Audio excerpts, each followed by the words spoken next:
साथियों, कल अनंतनाग के कोकरनाग इलाके के अंदर आतंकवादियों से लड़ाई लड़ते हुए हमारे 3 जाबाज साथी, एक जॉइंट ऑपरेशन था। इसको हम मिलिट्री की भाषा में कहते हैं हार्ड इंटेलिजेंस मिली, हार्ड इंट बोला जाता है। वो मिली कि मिलिटेंट्स इलाके के अंदर हैं, तो उन्होंने समय ना गवाते हुए अपनी प्रॉपर ऑपरेशनल ड्रिल के साथ जॉइंट ऑपरेशन किया। इस जॉइंट ऑपरेशन के अंदर 19 राष्ट्रीय राइफल, जो कि सिख लाई रेजिमेंट की ट्रुप्स उसके अंदर डिप्लॉयड रहती हैं, तो उन लोगों का और जे.एंड.के पुलिस का जॉइंट ऑपरेशन था। इसके अंदर हमारे बहुत ही जुझारू साथी मनप्रीत सिंह जी, जो कि कमांडिंग ऑफिसर 19 राष्ट्रीय राइफल के, उन्होंने अपने 2 साथियों के साथ इस ऑपरेशन को फ्रंट से लीड करते हुए, अपनी जान की परवाह ना करते हुए, एक अच्छे भारतीय सेना के, इंडियन आर्मी के लीडर की तरह इस ऑपरेशन को लीड किया। और उसमें उनके कंपनी कमांडर आशीष धोचक, जो सिर्फ 34 साल के हैं, और हुमायूं मुजम्मिल भट्ट, जो कि जे.एंड.के पुलिस के डीएसपी हैं, इन्होंने अपनी शहादत दी। और ये ऑपरेशन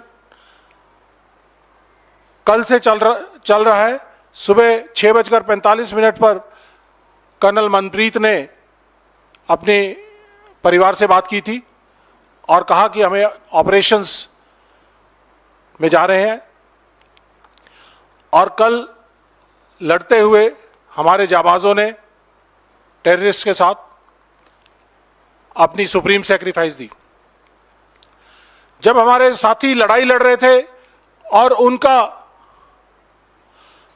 बलिदान वो देश के लिए कर रहे थे, तो मुझे ये कहते हुए बड़े शर्मसार हो रहा हूं आज कि हमारे प्रधानमंत्री मोदी जी उस समय अपना महिमा मंडन अपने ही लोगों के द्वारा, अपने ही बीजेपी के हेडक्वार्टर में अपना ही महिमा मंडन कर रहे थे, और उन पर फूलों की बरसात हो रही थी, फूल मालाओं से उनका स्वागत हो रहा था, और वहां पर हमारे साथी गोलियों से छलनी हो रहे थे, हमारे साथी लड़ाई लड़ रहे थे, देश की सेवा में रत थे। मुझे वाकई में यह सोचकर आश्चर्य होता है कि हमारे प्रधानमंत्री जी, बीजेपी के कैडर्स, बीजेपी के प्रेसिडेंट और बीजेपी के सभी भक्त लोग, क्या उनको अपने देशभक्त सैनिकों का याद नहीं आया? क्या उनको ऐसा नहीं लगा कि उनके साथी जो है वहां पर देशभक्ति में, बीजेपी हेडक्वार्टर के अंदर तो लीन है मोदी भक्ति के अंदर, लेकिन उनकी सेना जो है वो वहां पर लड़ाई लड़ रही है?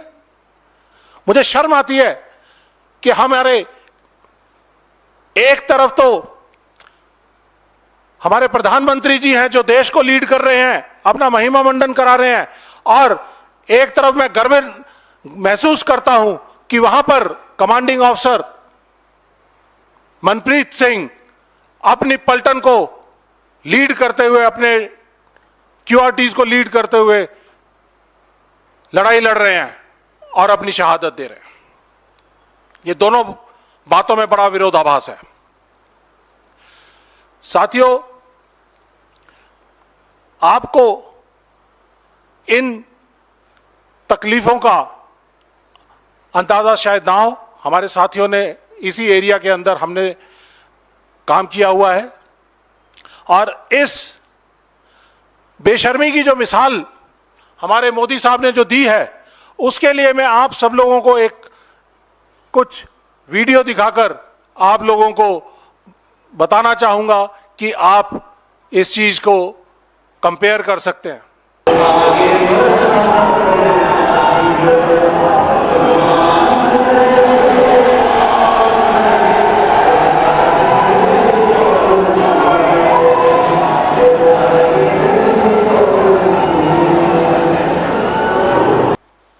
ये कोई पहली बार ऐसा नहीं हुआ है। आपको हम 2019 के कुछ पल दोबारा से याद दिलाना चाहते हैं, जब 13 फरवरी 2019 को हमारे 40 जाबाज सैनिक अपनी कॉन्वॉय में श्रीनगर जाते हुए, जिनको जहाज डिमांड करने पर जहाज से ना ले जाकर रोड के रास्ते ले जाया गया और 40 हमारे साथी शहीद हुए, और वो भी इसी जगह के पुलवामा और अनंतनाग, ये दोनों एक साथ जुड़े हुए डिस्ट्रिक्ट्स हैं। साउथ कश्मीर हॉटबेड है मिलिटेंसी के तौर पे। इन्फिल्ट्रेशन बहुत ज़्यादा हो रही है इस साल, और हमें उम्मीद थी कि कुछ ना कुछ ऐसा दुर्घटना घटेगी। तो मैं आपको याद दिलाना चाहूँगा पुलवामा के कुछ पल।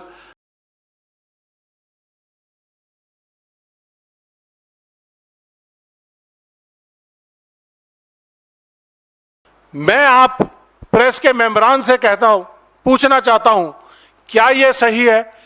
देश का सैनिक अपने देश के लिए अपना खून बहा रहा है, और हमारे देश के प्रधानमंत्री संवेदनशीलता दिखाने की बजाय अपनी बेरुखी की हदें पार करते हुए अपनी महिमा मंडन करते रहें, डॉक्यूमेंट्री की शूटिंग करते रहें, या अपने बीजेपी के हेडक्वार्टर में फूलों की बरसात अपने ऊपर करते रहें।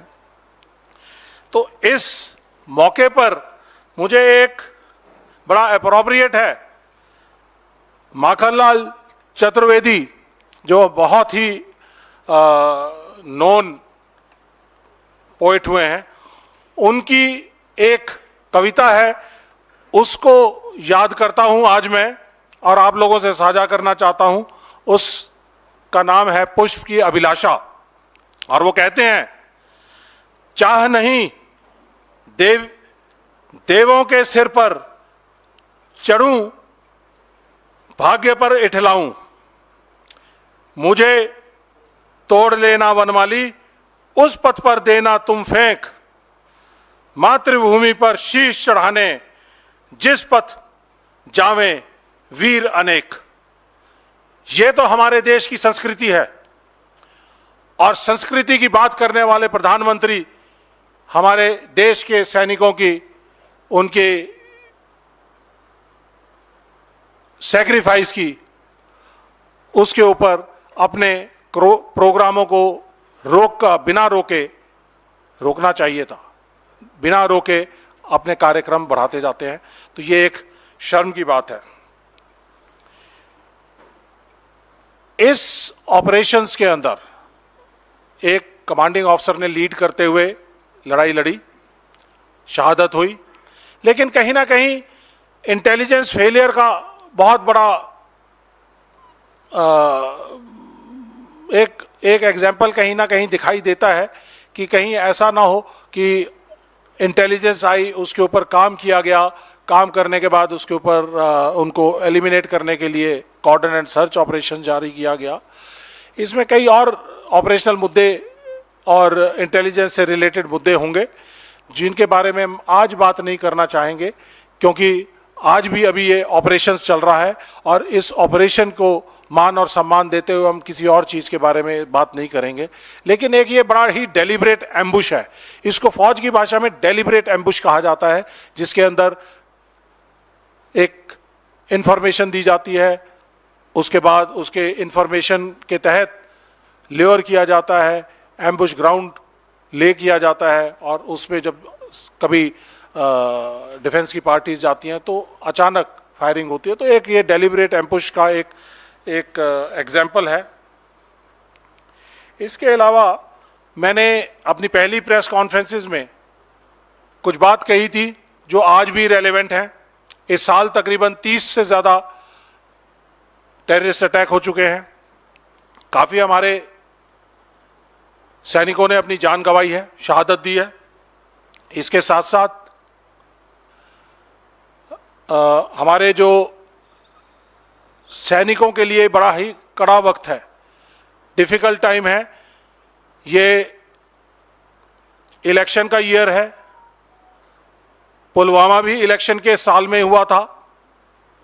हमने पहली प्रेस कॉन्फ्रेंसेस के अंदर ये भी कहा कि ये साल हमारे देश के सेना के लिए सबसे मुश्किल वक्त होगा, क्योंकि ये इलेक्शन का साल है और कितनी घटनाएं ऐसे घटेंगी इसके बारे में अंदाज़ा नहीं लगाया जा सकता।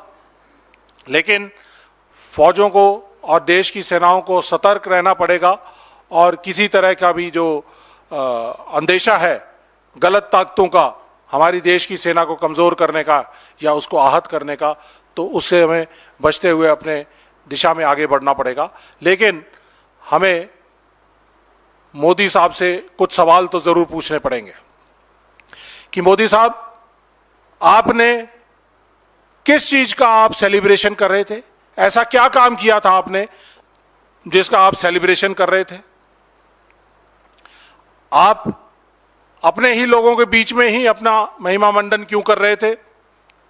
आपकी ऐसा कितना बड़ा इंपॉर्टेंट काम था जिसकी वजह से इतनी बड़ी न्यूज़ देश में आई और उसके बावजूद आपने उसके ऊपर संज्ञान नहीं लिया और अपने प्रोग्रामों को रोका नहीं? तो ये हम सवाल मोदी जी से साफ साफ पूछना चाहते हैं। और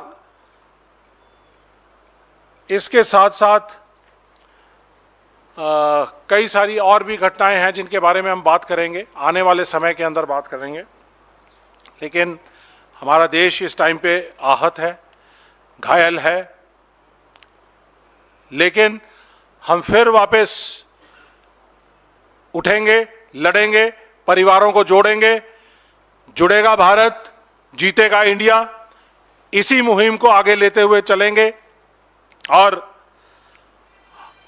ये भी साथ साथ मैं कहना चाहूँगा इस प्रेस कॉन्फ्रेंस में आपके माध्यम से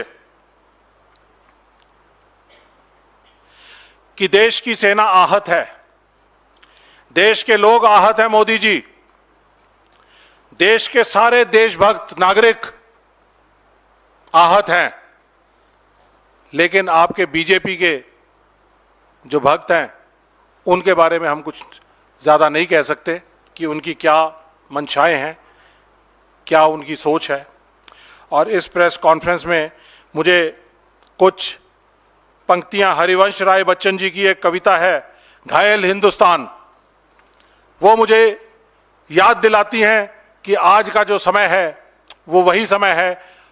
लेकिन हिंदुस्तान घायल ज़रूर है, लेकिन हिंदुस्तान फिर दोबारा से रिएक्ट करेगा, हिंदुस्तान फिर दोबारा से खड़ा होगा। इसकी कुछ पंक्तियां आपको सुनाऊंगा।